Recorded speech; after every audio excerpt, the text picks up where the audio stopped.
People's party के MNA जब उनको कंप्लेंट आई कि जी पोलिंग स्टेशन पे स्टैंपिंग हो रही है और वहाँ पे पंजाब पुलिस और बाकी लोग जो है वो ठप्पे मार रहे हैं, और जब वो वहाँ जाते हैं तो उन पे स्ट्रेट फायर होते हैं और स्ट्रेट फायर के नतीजे में 3 लोग जख्मी हैं। उस एमएनए साहब को अल्लाह ताला ने बचाया, उनके थंब में गोली लगी है और उसकी मैं वीडियो भी दिखाता हूं आपको। लेकिन उसके अलावा और भी लोग वहां पे जो है वो जख्मी हैं। इमीडिएटली एमएनए साहब वहां पे सीएमएच हॉस्पिटल में जाते हैं, अपना फर्स्ट एड कराते हैं, फिर इस्लामाबाद की तरफ आते हैं। और उस पर मैंने देखा कि जिस तरीके से राना सनाउल्लाह साहब ने उसका भी तमस्सर उड़ाया कि पहले बोला जी वहाँ गोली लगी, पहले बोला फिर वहाँ गोली लगी। वो सीएमएच हॉस्पिटल में गए पहले अपनी फर्स्ट एड के लिए और फिर वहाँ से वो इमीडिएटली इस्लामाबाद की तरफ आए। आपको मतलब जहाँ पे एक सिटिंग एमएनए है, आपको एक हमदर्दी करनी चाहिए, लेकिन आप हमदर्दी की जगह आप तमस्कर उड़ा रहे हैं। ये आप वही हरकतें कर रहे हैं जो किसी दौर में पीटीआई किया करती थी, और मैं समझता हूँ कि अभी आप पीटीआई प्लस बनने की कोशिश कर रहे हैं। ये पीएमएलएन की क़यादत कि वही हरकतें कर रही है और उसी तरीके से तमस्कर उड़ाना, उसी तरीके से प्रेस कॉन्फ्रेंस करना, अल्फाज का चुनाव आप उनका देख लें, उनकी वर्डिंग देख लें, उनके स्टाइल देख लें, वो तकब्बुर और गुरूर देख लें। ये वही तकब्बुर गुरूर है जो हमने 2018 में देखा था, और वही तकब्बुर और गुरूर जो है 2024 में हम पीएमएल 2026 में हम 24 में पहले उनको उसकी तरह इक़्तिदार मिला और 26 में आके फिर हम उनकी दूसरी पार्टी का देख रहे हैं। तो और फिर राना सनाउल्लाह साहब फरमाते हैं कि भला वो बताएं वो एमएनए वो क्या करने गए थे वहाँ पे। हमने तो बता दिया कि हमारे एमएनए गए थे इलेक्शन को मॉनिटर करने के लिए ताकि कहीं पे स्टैंपिंग ना हो। लेकिन आप बता राना साहब, आप और आपके फेडरल मिनिस्टर 15 दिन से वहाँ पे क्या कर रहे थे? आप अपनी एक दिन पहले तो आप लोगों ने जलसे भी किए, आप अपनी वहाँ पे एक्टिविटीज़ बता सकते हैं या हमें बताएं, हम आपको टीवी चैनल पे बताएं आपकी एक्टिविटीज़, आप लोगों ने क्या वहाँ पे एक्टिविटीज़ की थी। बैलेट पेपर 2 दिन पहले तमाम पीएमएलएन के कैंडिडेट्स को दे दिए गए थे, जिसमें मैं समझता हूं कि इलेक्शन कमीशन जो है वो उसका हिस्सा थी और एडमिनिस्ट्रेशन जो है वो वहां का हिस्सा थी। आप कहते हैं जी कि हुकूमत तो वहां पे आपकी, पर अब हम पे धांधली का इल्ज़ाम क्यों लगाते हैं? वहां आपको पता है कि कश्मीर में हुकूमत जो है, प्राइम मिनिस्टर साहब ज़रूर मौजूद हैं, लेकिन वहां पे आईजी और चीफ सेक्रेटरी साहब आपकी फेडरल गवर्नमेंट भेजती है और उनको पता होता है कि जो उनको नौकरी जो है फेडरल गवर्नमेंट के कहने पर ही करनी है, वो प्राइम मिनिस्टर की वहाँ नहीं चलती। और इसको ब्लंटली अगर मानना है, अगर हम गलत बात बोल रहे हैं तो आप किसी और से भी, किसी बड़े तज्जियाकार सहाफ़ी से भी पूछ लें। एडमिनिस्ट्रेटिव कंट्रोल सिर्फ आप लोगों का वहाँ पे था पीएमएलएन की क़यादत का। प्राइम मिनिस्टर साहब हमारे सामने कंप्लेंट्स करते थे कि जी हमारे सदर पे, प्रेसिडेंट, मैं पार्टी के प्रेसिडेंट की बात नहीं कर रहा हूँ, मैं उस आज़ाद कश्मीर के सदर की बात कर रहा हूँ, उस पर अटैक हुआ है। तो कोई कार्रवाई दाद रसी ना आईजी साहब की तरफ से हुई ना चीफ सेक्रेटरी साहब की तरफ से हुई। इससे ज़्यादा और क्या मिसाल हो कि आप वहाँ पे अपने सदर को जो है वो तहफ़्फ़ुज़ फराहम नहीं कर सके। वहाँ पे नून लीग के गुल्लू भट्टों ने, बदमाशों ने जो वहाँ पे आके जो हरकतें की हैं तो वो किसी से छुपी भी नहीं है। तो एडमिनिस्ट्रेशन जो थी वो आपके ताबे थी, लेकिन राना साहब आप बताएं और दूसरे आपके अमीर मुकाम साहब बताएं, उससे पहले आप दूसरे मिनिस्टर बैठे थे मीरपुर में, आप लोग वहाँ पर क्या कर रहे थे? आपका क्या बनता था कि आप एडमिनिस्ट्रेशन के साथ और आरओज के साथ और डिस्ट्रिक्ट एडमिनिस्ट्रेशन के साथ और चीफ इलेक्शन कमिश्नर के साथ और इनके साथ मीटिंगें करें? ये सियासी मीटिंगें थी आपकी, और एडमिनिस्ट्रेशन आपके साथ क्यों मीटिंगें कर रही थी? तो ये सारे चीज़ें किसी से छुपी हुई नहीं है कि आपने फुल अपना इन्फ्लुएंस यूज़ किया, उन मासूम कश्मीरियों के हक पे आपने डाका डाला, उन कश्मीरियों के मुफादात को आपने रोंदा अपने मुफादात के ऊपर। और ये तो सिर्फ मैं उधर की बात कर रहा था, इसीलिए कि मेरे पास पूरी लिस्ट बनी हुई कि किस तरीके से फारूक हैदर साहब जो उनके पहले प्राइम मिनिस्टर थे, उनके हल्के में जिस तरीके से खुले आम स्टैंपिंग होती रही, कुछ 30% वहाँ की पोलिंग स्टेशन थी जहाँ पे स्टैंपिंग चलती रही। और ये नहीं कि हम अब बोल रहे हैं कि इलेक्शन रिजल्ट के बाद, हम आपको वो फैक्सेस दिखा सकते हैं और कल हमने मीडिया के साथ शेयर भी किए हैं वो, कि सुबह से लेके जहां जहां पे जो प्रॉब्लम्स थे वहां पे हमने इलेक्शन कमिश्नर को राइटिंग में फैक्स लेटर भेजे। ये जो कल बोल रहे थे कि सुबह कल मैं देख रहा था इनको, एक इनकी पंजाब की वजीर साहबा कह रही थी कि सुबह 9:30 बजे से इन लोगों ने कंप्लेंट शुरू की। तो क्यों नहीं करेंगे भाई? अगर आपके पोलिंग का अमला जो है हमारे पास, हमारे जहाँ पे पोलिंग स्टेशनें थी वहाँ पे पोलिंग का अमला दोपहर को 12 बजे तक नहीं आएगा तो क्या हम कंप्लेंट नहीं करेंगे? या अगर हम देखेंगे कि वहाँ पे जो प्रिजाइडिंग ऑफिसर हैं वो दरवाज़ा बंद करके और अंदर पंजाब पुलिस बैठी और स्टैंपिंग होती रही, और अगर हम सुबह को हमें देख रहे हैं कहीं भी कार्रवाई हो रही है तो हम क्या कंप्लेंट नहीं करेंगे? हम इंतजार करेंगे कि रिजल्ट आए उसके बाद कंप्लेंट करें कि स्टैंपिंग? अगर सबने देखा सर, ये पूरे पाकिस्तान ने देखा जिस तरीके से इंतखाबात हुए, जिस तरीके से इस इंतखाबात के नाम पर ये सारी चीज़ें हुई, आपने मैंडेट को रोंदा, आपने पीपल्स पार्टी के मैंडेट को रोंदने की कोशिश की, आपने उन कश्मीरियों के मैंडेट को रोंदने की कोशिश की, और ऊपर से आप बोलते हो कि हमने कंप्लेंट भी ना करें। फिर उसके बाद कल जो है आपने देखा कि नैयर बुखारी साहब ने प्रेस कॉन्फ्रेंस की, और नैयर बुखारी साहब ने जो प्रेस कॉन्फ्रेंस की वहाँ पे उन्होंने बैलेट पेपर्स दिखाए। बैलेट पेपर्स पे स्टैंप लगे हुए थे पीएमएलएन के। तो ये कहाँ से आए?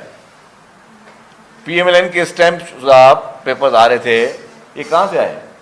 तो ये सारे 2 दिन पहले ही तमाम कैंडिडेट्स को पीएमएलएन के ये बैलेट पेपर्स दिए गए थे, जिससे एक मैं समझता हूँ कि एक हिस्टोरिकल रिगिंग का सबूत मिलता है। फिर एक तो इलेक्शन वहाँ हुई, फिर जो इलेक्शन आपकी पंजाब में हुई वो भी माशाल्लाह थी। LA 41 लाहौर में खुलेआम स्टैंपिंग होती रही, LA 36 सियालकोट में खुलेआम स्टैंपिंग होती रही, और ये दिखाया गया LA 36 में कि पीपल्स पार्टी के कैंपों पे पीएमएलएन के गुल्लू भट्टों ने जिस तरीके से हमले किए, सब चुप करके बैठे थे। पुलिस के स्टैंपिंग की तस्वीर, वीडियो शामिल है। पार्कों में बैठ के पुलिस वैन में पंजाब पुलिस जो है वो ठप्पे लगाती रही। LA 38 गुजरात में पीएमएलएन और पीएमएलक्यू का कांटे का मुकाबला था, वहां पे जिस तरीके से ठप्पे लगाते रहे, इस तरीके से मैं आपको कुछ वीडियोस भी दिखाऊंगा कि किस तरीके से पीएमएलएन ने इस इलेक्शन को, और फख्र भी कर रहे हैं। चले, एक तो आप गलत काम किया, चले चुप करके पशेमानी में, फिर आप जश्न भी मना रहे हैं, आप फख्र भी कर रहे हैं। और फख्र किस चीज़ का कर रहे हैं आप लोग? और दूसरी बात कि जी पीएमएलएन कभी मानेगी नहीं उस धांधली की, तो मैं इसको सिर्फ कनेक्ट कर देता हूँ 2024 के इलेक्शन से। क्या पीएमएलएन ने आज दिन तक माना है कि 2024 का मैंडेट इनका खैराती था? या जो चीफ मिनिस्टर साहिबा थी, या प्राइम मिनिस्टर साहब थे, या मियां नवाज शरीफ साहब थे, क्या ये अपनी सीटें जीते? ये अपनी सीटें नहीं जीते थे। आप में से जितने साफी बैठे, किस किसको पता है कि जी 2024 का इंतखाबात जो है वो धांधली हुई थी? पता है आप लोगों को? आप बोलेंगे जी पता है आपको?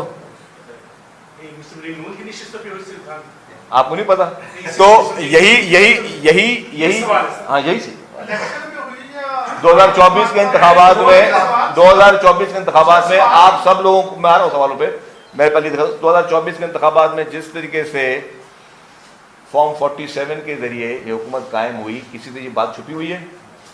छुपी हुई है? तो सबको ये पता है। तो जब ये चीज़ें पूरे पाकिस्तान को पता है कि किस तरीके से खैराती मैंडेट के जरिए इन्होंने इंतखाबात को रिग किया, आज तक वो नहीं मानते तो इस इंतखाबात को किस तरह मानेंगे ये लोग?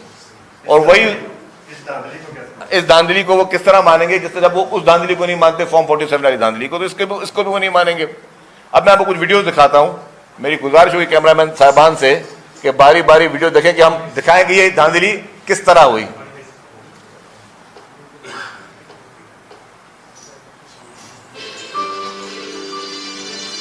कैमरा ऑन कीजिएगा प्लीज। सीरियल नंबर ਜਿਹੜਾ ਤੈਨੂੰ ਗੱਲ ਆ ਗਿਆ ਹੁਣ ਐਸ ਤੋਂ ਬਾਅਦ ਜਿਹੜਾ ਇੱਕ ਦਿਨ ਉਠਾ ਨਹੀਂ ਲੱਗਦਾ, ਇੱਕ ਦਿਨ ਉਠਾ ਨਹੀਂ ਲੱਗਦਾ। ਯਾਰ ਦੇਖੋ ਇਹ ਕਿਸੇ ਦਾ ਕੋਈ ਨਹੀਂ ਕਰਾਂਗੇ।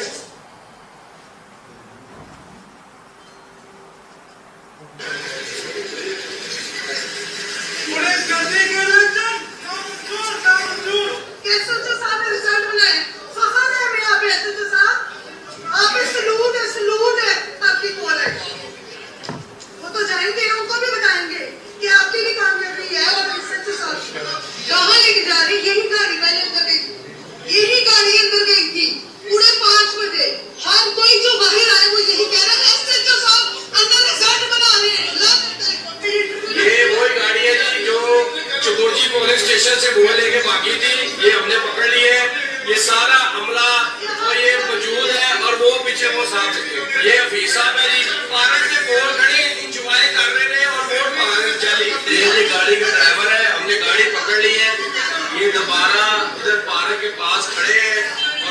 मान रहे हैं। लाहौर में ये इलेक्शन कराया आरओ ने कि यहाँ पे इस टाइम पोलिंग स्टेशन से निकल के साइडों में छुप के ये पुलिस वाले इस टाइम भी वोटों को डब्बे उठाए और ये वोट इस टाइम भी 2 बजे निकल कर गए।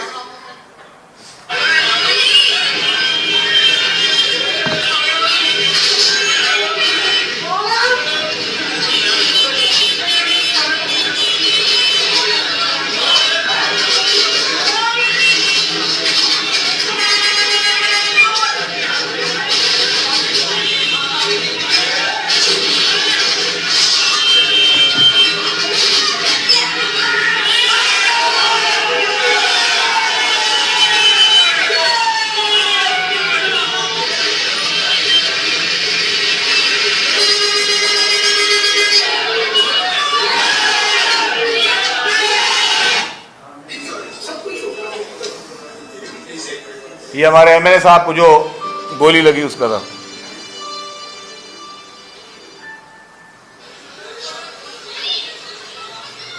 ये जब कश्मीर में जो हो रहा था आप देखें उसको।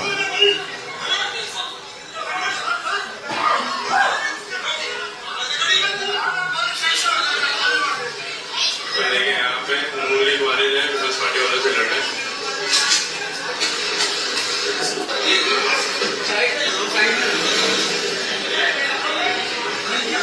देखिए ये मैं अभी बहुत छोटी वीडियो बना रहा हूँ। नून लीग वाले गांधी गंदी वीडियो और अभी पुलिस वाले ने यहाँ पे फटक मारा और वो तो रोक है लेकिन ऐसा लगा वो आवाज और वही मैं आपको दिखा रहा हूँ।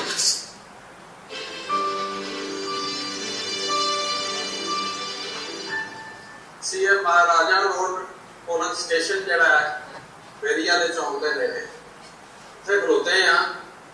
इतों सानू कंप्लेन है मिली है कि साडे बुजुर्ग ने यूसुफ भट्ट साहब ਇਹ ਸਾਡੇ ਪੋਲਿੰਗ ਏਜੰਟ ਨੇ ਮਕਸੂਦ ਭੱਟ ਸਾਹਿਬ ਇਹਨਾਂ ਦੇ ਵਾਲਿਦ ਨੇ ਇਹ ਵੋਟ ਪਾਉਣ ਅੰਦਰ ਗਏ ਨੇ ਤੇ ਇਹਨਾਂ ਦਾ ਵੋਟ ਪਹਿਲਾਂ ਹੀ ਕਾਸਟ ਹੋ ਚੁੱਕਿਆ ਹੈ।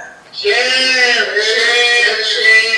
ਫਿਰ ਇਹਨਾਂ ਨੇ ਪ੍ਰੋਟੈਸਟ ਕੀਤਾ ਤੇ ਪ੍ਰੀਜ਼ਾਈਡਿੰਗ ਅਫਸਰ ਨੇ ਇਹਨਾਂ ਨੇ ਚੈਲੰਜ ਕੀਤਾ ਵੋਟ ਨੂੰ ਤੇ ਪ੍ਰੀਜ਼ਾਈਡਿੰਗ ਅਫਸਰ ਨੇ ਜਿਹੜਾ ਨਾ ਉਹ अपनी जान छुड़वाने लिए कह लो इन्हों का वोट जरा ना कास्ट करवा तो दिता है लेकिन वो जो वोट आ गया जी पहला पै गया है वो तो सीधी सीधी धांधली है। मतलब है कि जेडे साल 47 की पैदावार नून लीगी अपनी हरकतों तो बाज नहीं आते पे असं शहर का अमन खराब नहीं करना चाहते। असं चाहते हैं कि पुरअमन इलैक्शन होए लोग अपना आजादाना तौर पर इस्तेमाल करन लेकिन है जी धांधली टैक्नीकल तरीके अंदर अमले मिल गया करते ने पे याद रखियो 5 बजे शहर का अमल खराब होएगा जे तुसी आवाम का कदर खोना चाहते इस तरीके धांधली दो नंबरी जी सर एक बिल्कुल आजकल जो आप सच बोल रहे हैं अच्छा लग रहा है। आप पूरी दुनिया को बता रहे हैं जो फार्म 47 में हुआ लेकिन ये 2.5 साल बाद सच आप बोल रहे हैं। सच होता है वक्त के ऊपर। 2.5 साल पहले जो फार्म 47 की हुकूमत बनी थी उस फार्म 47 की हुकूमत की बोटी को तो आप गलत कह रहे हैं लेकिन उसकी बोटी का जो शोरबा है वो सारा आप लोगों ने पिया हुआ है। आप प्रेसिडेंट उस शोरबे से गवर्नर उस शोरबे से कब आप ये उगलेंगे ये शोरबा ताकि पता चले कि आप डेमोक्रेटिक नॉर्म्स की बात कर रहे हैं। देखें जी मैं आपको बता दूं जब ये इंतखाबात हुए थे 2024 में पाकिस्तान पीपुल्स पार्टी ने क्लियरली कहा था क्या ये फॉर्म 47 की हुकूमत नहीं है। सिर्फ आप हाँ ना में जवाब दे दें। नहीं आप ना करें आपको मना थोड़ी कर सकता है। आप सुनिए आप साफ ही है ना आप साफ ही है ना आप बोले फॉर्म 47 की हुकूमत है या नहीं हाँ ना में जवाब दे दें। आप नहीं समझ बोले नहीं है। अच्छा चल आगे बस ठीक है जी आप वकार एक बार ये बताएं कि हमने तो सुना था कि अच्छा डॉक्टर वो होता है जो ना सिर्फ फर्स्ट को डायग्नोज करे बल्कि उसका इलाज भी करे। आपने बता दिया कि ये इतनी दादरी हुई ये हुई। हमसे भी जानना चाहेंगे पीपल्स पार्टी की क्या मजबूरी है कि वो अब इस सारे प्रोसेस को मुस्तरद नहीं करेगी और दोबारा जाके अगला जो मरहला है जो तीसरा उसमें दोबारा वो शमूलियत इख्तियार करेगी और दोबारा लड़ेगी? देखिए, इलेक्शन में तो पीपुल्स पार्टी उन कश्मीरियों के मुफादात के लिए कॉन्टेस्ट करती रहेगी आखिर दम तक। जहां तक आपके सवाल का दूसरा हिस्सा, चेयरमैन साहब ने एक जलसे में कहा था कि अगर मैंडेट पर डाका डाला गया तो वफाकी हुकूमत अपनी उल्टी गिनती शुरू हो सकती है। तो मैं ये समझता हूं कि शायद अब वफाकी हुकूमत की उल्टी गिनती शुरू होने का वक्त आ गया है। मैं समझता हूं, मेरे अल्फाज को बड़ा गौर कीजिएगा, मैं समझता हूं कि वफाकी हुकूमत की उल्टी गिनती गिनने का वक्त अब शुरू हुआ जाता है। जी भाई। अच्छा सर, मैं आपसे ये पूछना चाह रहा हूँ, आपकी बात 100% दुरुस्त है। हमने तो शुक्रिया। हमने तो इमरान खान का इतना सख्त बयानिया नहीं देखा जितना बयानिया पाकिस्तान पीपल्स पार्टी ने आज 47 के हवाले से इख्तियार किया है। सारी बातों में सिर्फ ये बता दें, जब ये 47 से मुराद आपकी है कि ये फेक नशिस्तें थी, ये गलत तरीके से एमएलए बन गया, यही आप कह रहे हैं? मैं समझ, एक मिनट भाई, सवाल मेरा ले लेना। आपने उस हुकूमत को बना दिया, अब उनके पास सादा अक्सरियत है, अब आपकी जरूरत नहीं रही। पहली बात तो यह है। मेरा सवाल आपसे यह है, क्या अभी तक वज़ीर आज़म शहबाज शरीफ को पाकिस्तान पीपल्स पार्टी के अरकान कौमी असम्बली का एतमाद हासिल है? अच्छा, मैं आपको जवाब दे दूं।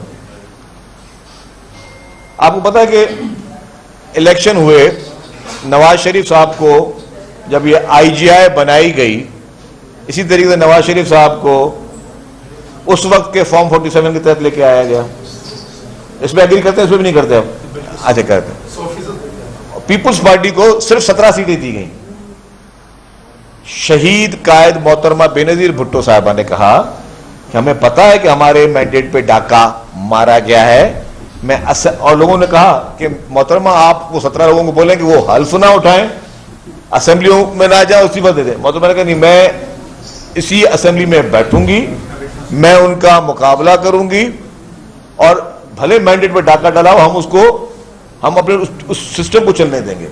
हमने अभी जो कुछ किया है वो पार्लियामेंट के सिस्टम को चलने के लिए कुछ किया। रीजन का ये था कि अगर हम नहीं चलने देते तो पहले 9 माह में इंतखाबात हुए थे और फिर ये हो सकता है और ज्यादा तोल हो जाते, क्योंकि अगर कोई कानून ये कहता है अगर कोई भी पार्टी हुकूमत नहीं बना सकती थी तो दोबारा इंतखाबात होने थे, और दोबारा इंतखाबात में फिर पता नहीं कौन सा फॉर्म आ जाता था। इसलिए पीपुल्स पार्टी ने बड़े सोच समझ के सीसी ने उसका फैसला किया, ठीक है हम पीएमएल को हुकूमत बनाने देते हैं, डिस्पाइट कि हमें पता था कि वो गलत मैंडेट के साथ बैठे हैं। तो जो दूसरी हमारे पास 2 चॉइसेस थी ना, एक पीटीआई और पीएमएलएन। पीटीआई ने कहा कि हम आप किसी से बात करने के लिए तैयार नहीं है। आपके सामने इमरान खान साहब के बयान जेलों से आते थे और इन्होंने कहा कि जी हम आपको साथ जो है पीएमएलएन के पास के अलावा और कुछ चॉइस नहीं थी अगर पार्लियामेंट को कंटिन्यू करना था तो पीपुल्स पार्टी ने बहुत सोच समझ के वो फैसला किया।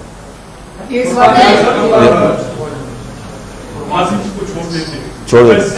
से बात करते हैं अभी तक आप इंतखाबात में भी हिस्सा लेंगी, इस बात ये कहेगी आप इतना आदमी भी हैं, पाकिस्तान पार्टी और ना करे ये तो कर सकती है कि पार्लियामेंट को इजलास करे, वहाँ प्रोटेस्ट करे और हुकूमत के सामने वजीर के सामने अपने इख्तियार को देखिए वो जितने भी ऑप्शन आप बता रहे हैं, देखिए वो फैसले करने लीडरशिप ने, और लीडरशिप हमेशा एक इस तरह के जो अहम फैसले होते हैं वो मुश्तरका उसमें होते हैं।